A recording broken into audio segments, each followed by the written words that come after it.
I've reported to various different people in my career of enablement, and now reporting to your CRO, reporting up to your sales leader is really critical. You get that seat at the table to hear the dirt down and dirty sometimes, as I like to refer to it. But it's, getting to know your sales leaders and have them understanding that you really are there to support them and help them. I think that's a big part of it too. Welcome everyone to this amazing live session with my dear friend, Penny Springer, P3, love it. Being relevant in today's environment. Penny and I were speaking and we were talking about kind of the reality of the market, the economy, and we're seeing what's happening. And listen, Planview has been doing some amazing work. Penny has been driving, and her team have been driving some amazing success. And she's going to share some of the impacts that she's doing, getting her teams ramped faster. But she shared with me, some of the things she's doing to be relevant. And she's got an amazing playbook for being relevant. Things like leadership, aligning with leadership priorities, working closely with RevOps. I don't want to steal her thunder. Penny is an amazing, accomplished executive in the enablement space and vice president of revenue enablement over at Planview. Worked at Anaplan before, huge success there, and has had multiple stops along the way in the enablement. Was a former salesperson, so you got to love the credibility. And then I love this, a science teacher from way back when. And so got to love it when folks are able to transition and really kind of reinvent. And so Penny, it is an honor and a pleasure to have you here and joining us. And we're so grateful for your insights. Anything you want to add about your background before we dig in? I'm just going to say that I love people who have a diverse background because they bring a lot of perspective to their role and an outside perspective rather than single focus. Let's hire the same people that have done this in the past. So I also really believe that I am not the smartest person in the room. So please, if you hear something, if you've got something to add, throw it into chat, questions and stuff like this. I'm a facilitator of knowledge is what I like to also say too. So my perspective, there's some positives, but other people have some positives too. So with that, thank you, Eli, and the SalesHood team. You guys are a fantastic partner to me, and I wouldn't be as accomplished without your partnership too. So I'm going to do a little plug for you guys also. Oh, thank you. Yeah, so my webinar, we're going to talk about 5 things when we really dug into what are the things that I'm doing to be relevant in today's environment. We brought it up into 5 things. And one of the first one is aligning with your leadership priorities. Now, I'm very fortunate, and believe me, I've worked hard to get to this spot, but now I report directly to my chief revenue officer. So I understand, and I'm really close to those sales initiatives. So everything we do in revenue enablement aligns to the leadership. So one of my tips and strategies along the way too is to understand is, as you're learning about their initiatives, I sit on QBRs, and I mean, I sit for hours on QBRs and listen to from the AEs, what are they struggling with? What are their future goals for the Q and the next quarter and things like this too. And then I follow up with emails to my AEs saying, you talked about you need to spend more time working with the economic buyer. So I point them in the direction of different enablement that we've already built. Or I take notes of saying, maybe we should build more something here. Maybe they need more help with presenting that business case, because I'm hearing that a lot of people are challenged with that. So I not only get ideas of what I need to build, but I reinforce to the AEs that I'm your partner right along the way, and I'm here to support you. Then when we go to that next level of QBR and the next level QBR, I'm hearing all the information kind of bubble up, and I'm there to support my first line sales leaders and then my senior sales leaders and that type of thing too. So that's one of my tips to learn about the initiatives beyond just what's going on at the high level. But to give you an idea of some of the top 3 initiatives that we, the mighty team of 2 with Paul Wooten and myself, have been working on is, so reduce ramp time. And we came into Q1 of this year, and that was one of the main things that my CRO said we need to really focus on too. And I'm going to show you how I really tactically did this in just a few minutes, but on a very high level, we worked with all the sales leaders and we said, what do we need to put in that 90-day ramping program? And you notice I intentionally don't say onboarding. And I just was on a call this morning. So I do a white glove approach. Paul and I get on the phone or get on a Zoom call on the second day with every SDR and AE across the globe. Very white glove approach. We walk them through what is revenue enablement at Planview compared to what they worked with at different organizations. And we introduce them to their 90-day ramping program in SalesHood. And I'm going to give you a quick glimpse of that coming up too. But we worked with the sales leaders and we defined what do they need to be able to successfully do at the end of their 90-day ramping and tools and processes. And we'll get into all that. But those are the two things we said. And we said the SDRs, okay, we brought in a lot of new SDRs. We need to get them ramped fast to get on the phones for the inbound and the outbound and working with their AEs. So we put that together. And then I like the word upskill too. So think of those SDRs and some of the AEs for that matter too, that have been around, let's say a couple of years, and they're not quite crushing their quota. They need a little additional help. I used to use the word polish, and now I'm using the word upskill, because it's like, what do they need to upskill themselves? And then I work with managers and how do we assign some of this enablement? And Paul would tell you two things. Also, when we went back and we looked at those SDRs and we gave them that upskilling, and now they got to go through what the new people are going through, they were much more proficient, and we did see that attainment go up. So those were some of that was my first initiative that was very impactful. I'll give you the data in a little bit. Teaser alert, not telling you now.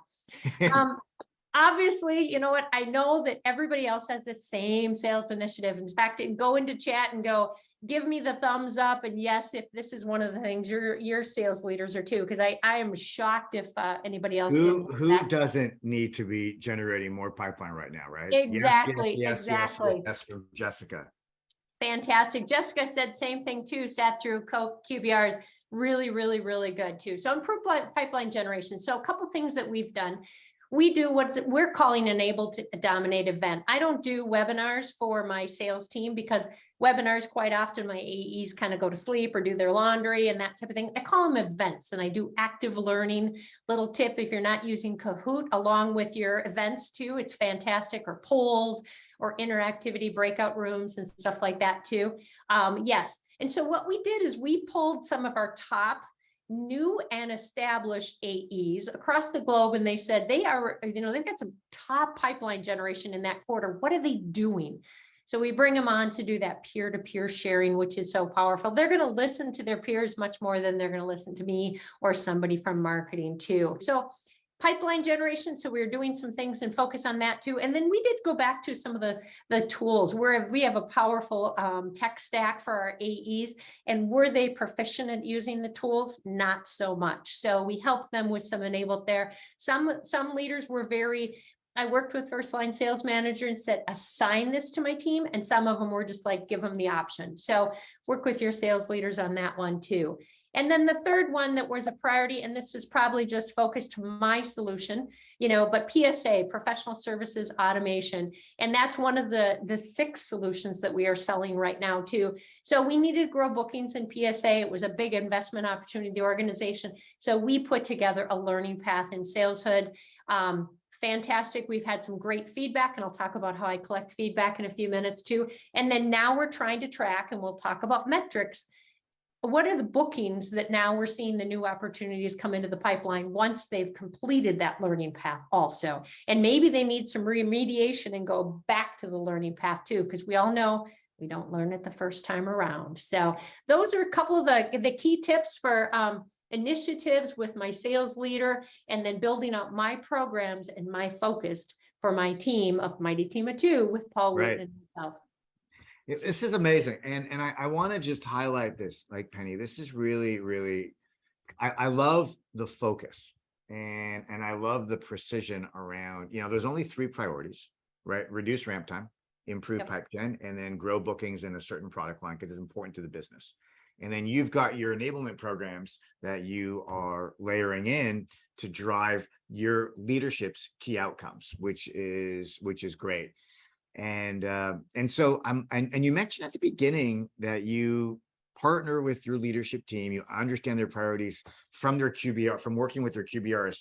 Let's assume for a second that many folks, maybe a lot of enablement practitioners, are newer to enablement, and maybe what does that look like when you are engaging with leadership at a QBR? What does it look like? Well, you're asking some of those pressing questions that people are not comfortable talking to. And when they're saying that, we lost some deals to our competition, I'm going to be the one that asks, tell me more. I'm going to be doing that discovery also. So pressing them, asking those questions, because we're trying to dig of how we can help support their teams. And so if they have in their opportunities and their SWOT analysis and their QBR, dig into those, ask those questions. And then, so be all in as, you are a partner too, and then highlight some things once again that you've built or you have, is this a priority? Do you want me to focus on this? Ask for that feedback too. So don't be shy, don't be quiet. You need to step up and lean in as we've learned, I'll learn in the past also. And so Penny, you've earned the right, given your experience, given your early wins at Planview and the leadership team, they need you there. And we want every practitioner on the planet to have that same relationship. You shared with me something really interesting, which I loved. After the QBR, you then follow up, you connect the dots, you send follow up, maybe, because I think that's a really good best practice. Could you share a little bit about that?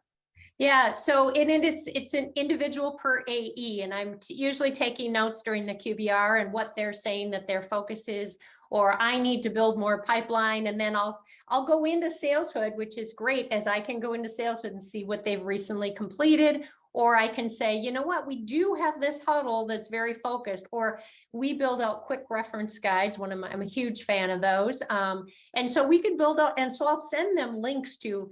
Here's a suggestion, here's a suggestion. And so I'm looking for how coachable they are too.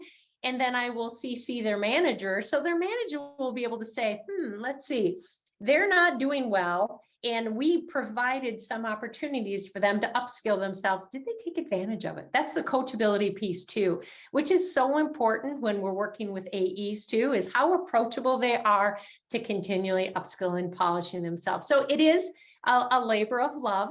But the other thing is too, is I'm building trust with my sales leaders, and I'm building trust for my AEs. And I was just on a call this morning welcoming a new AE, and I feel like I have 2 more children, because I do take really a strong helping them to be successful. That's a big part of what I feel that I in revenue enablement or sales enablement here to do.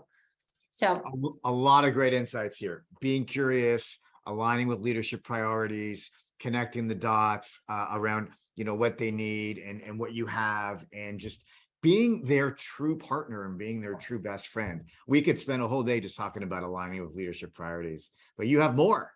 I've earned my right now, and I've earned my seat at the table. So we had 2 acquisitions that started earlier this summer. I was actually on the integration team. So they said, before we bring in this new solution or solutions, how are we going to enable the team? So instead of doing it when we sign and, we announce the merger, I'm actually in 3 months ahead of time with my team, and we're starting to build out in the learning paths within SalesHood.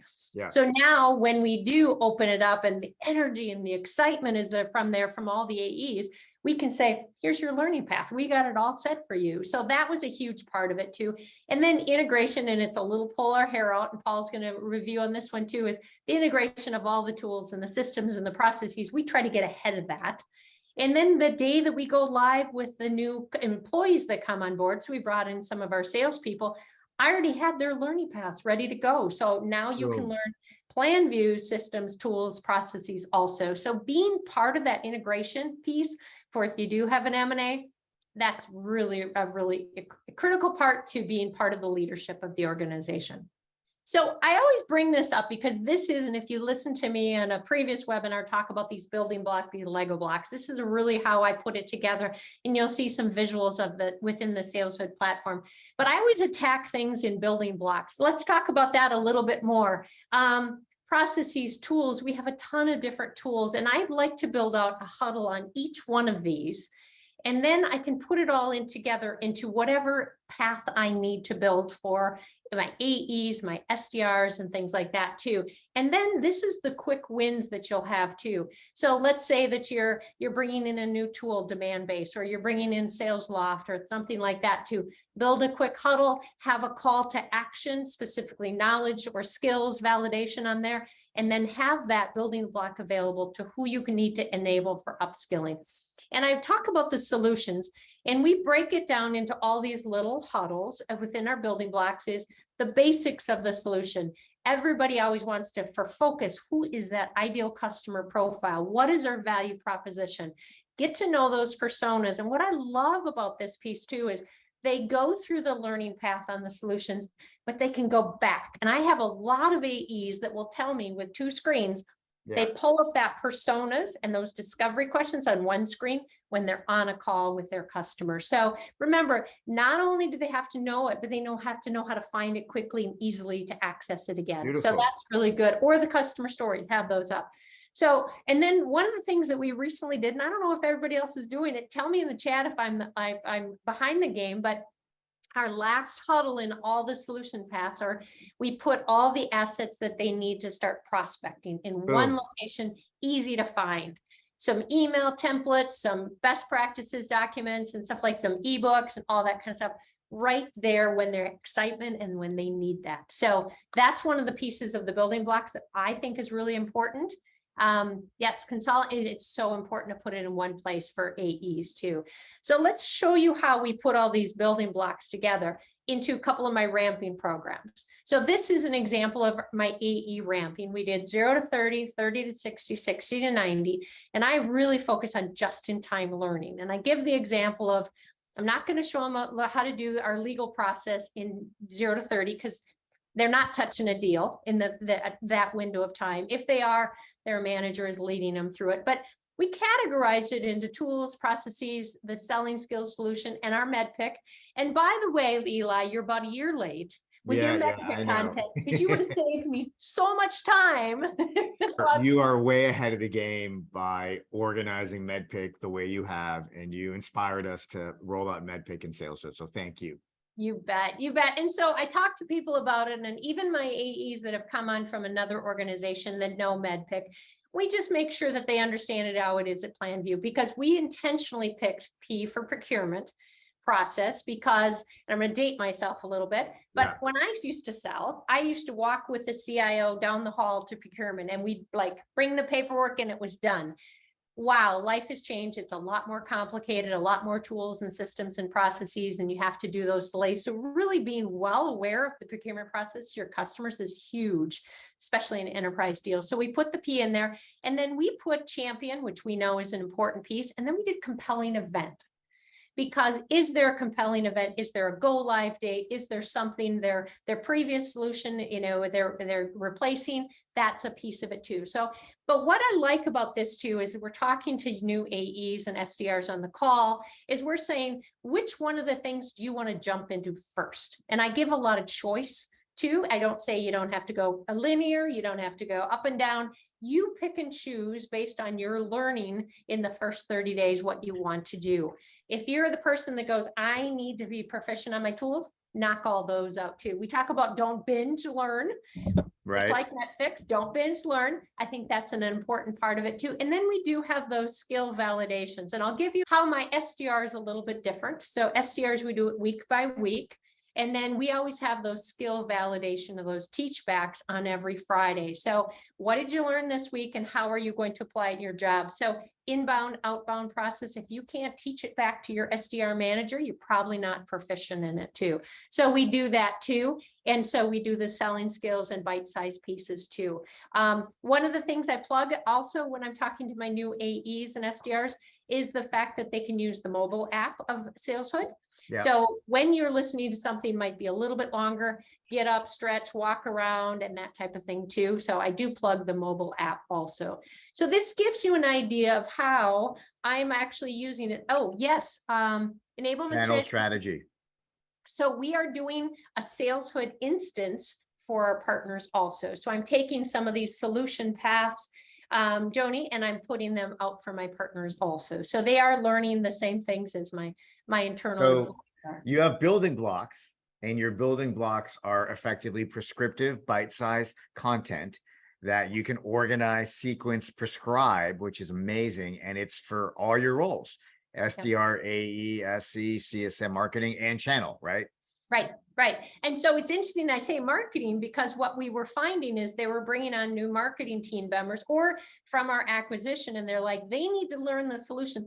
Can we have a short-term license for SalesHood so I can get them in? So then we replace the building blocks. Maybe their tower isn't as big, maybe they don't have as much to do, but Right. that's a piece of it too. So I just love that. Or what I do quite often is I sit on calls with, here's all I've got. You tell me what's important, and then we pick up the building blocks and we customize too. I was at the Sales Enablement Conference last week with Eli and a lot of other people too. That was fantastic. And they talked about, your experienced reps want to kind of test out. So we take away some of those building blocks if they're really proficient. And some of my leaders go, no, you prove that you're proficient, which I kind of like. And other ones are just like, remove that building block. But that's the flexibility of SalesHood that I really, really like. Yeah, I love it. Show me, don't tell me that you understand the competency that I need you to learn so we can have better customer conversations. Penny, this is amazing. I'm just floored by how strategic and organized and aligned your program is, top down, bottom up.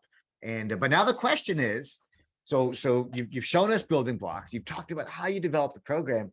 What about what are some impacts, and how do you how do you measure the success of the program? Oh, okay, so that's a fun little story too. So we are focused, and there's a lot of things on my backlog, that all these things that our VPs would like to, but Paul and I are really, really focused on our programs and things like that too. Yeah. So here I am sitting at a strategic leadership meeting, and my CRO gets up and talks about, where we've been in the course of this quarter and things like this too. And he shows this slide and talks about how we've yielded success with ramping. And I was like, wow, that would have been great if you'd have shown me first, but he didn't. So it was a nice surprise and things like this. Right. But that's the part is we work, and I'm going to talk a little bit more about this, of how we focus on our programs and work with revenue ops too. But it's nice to see those, those metrics that now my ramping AEs are actually getting their quotas attained. And that was one of our big strategic priorities in the beginning. So focus, focus, focus. We built this program. When we were building the AE and the SDR ramping, I was shoulder to shoulder. I had my RVPs reviewing every huddle. So they had buy-in too, which is a huge thing too, is make sure they buy in, that every huddle in that program is going to help their AEs become effective. That's a really big important part too. So from leadership alignment, leadership priorities, to the building blocks, to staying in a QBR, and being surprised with your CRO saying, check out the programs that Penny and her team are running and the impact that they're having and the attribution that they can make to the success of your new teams. Kudos. And you mentioned buy-in, right? You mentioned you've got buy-in of the frontline managers, leadership buy-in. That's hard. It's hard work. And I can't say, and I have 5 different sales leaders I work with, and some of them I have more buy-in, some of I have less, and we're still working, but that takes a lot of trust to build.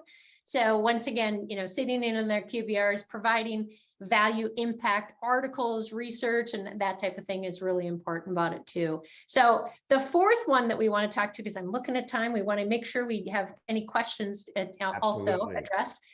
Revenue ops, get to know revenue ops, get to be really close to your revenue ops people, and don't be afraid of the metrics. So we have built out in Power BI some really good dashboards that I can start digging into too. So now I see where the bookings are, how much new products or new logos are we going after, how much upsell are we going. We had one of our mid-market teams talking about, we've got all these customers that have one solution. We have 6 solutions.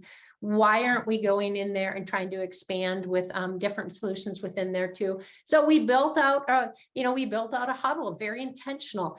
We're starting to see that market go up, and how they're cross-selling, upselling, and however you want to call it too. But now I get to dig into all this data. And then once again, This is where these conversations with sales leaders go too. I see that, you've got a lot of people that are, focusing on the wrong solutions, maybe that were not as effective, or your average sale price and things like this too. A lot of different things, bookings by AE, by solution. They're selling portfolio great, but we have PSA opportunities. So why are we not doing that? Don't be afraid to dig into those metrics and to start learning and get some, understanding. I always say too, we're not causation in enablement, we're correlation. There's a lot of other factors. I was an AE myself. Gosh, I wouldn't want somebody from enablement to say, I know why you got your quota, because it was all about me, because it's not. It's who they are as a person, how proficiently they can say our messaging. It's their territory, it's their patch. There's so many other factors. I'm not causation, but there is some correlation with the enablement programs we put together. That's great. Before we go to your fifth pillar, I think there is a question that came in, and I'll take a moment because it's a little technical, and it's about how do these charts come to life? And so, because you mentioned correlation and you mentioned Powered BI. And so I wanted folks to appreciate it's the partnership with RevOps that Penny has. And, RevOps are the ones that are going to do the lift. They're going to grab the Salesforce data. They're going to grab the sales hood data. So they're going to take performance data, win rates, pipeline creation, pipeline progression. They're going to take the data from the learning paths that Penny showed. And then Power BI brings it together in these beautiful visualized dashboards. But the sales and correlation engine with Salesforce and Power BI is the secret sauce here. But can't overemphasize, Penny, without the partnership with the RevOps leaders, they wouldn't make these dashboards happen and help prove the appropriate correlation and attribution. So I wanted to just answer that for some folks that were curious about how this comes to life. Yeah, and don't be afraid, because if you start pulling your metrics and your metrics don't look good, that's okay.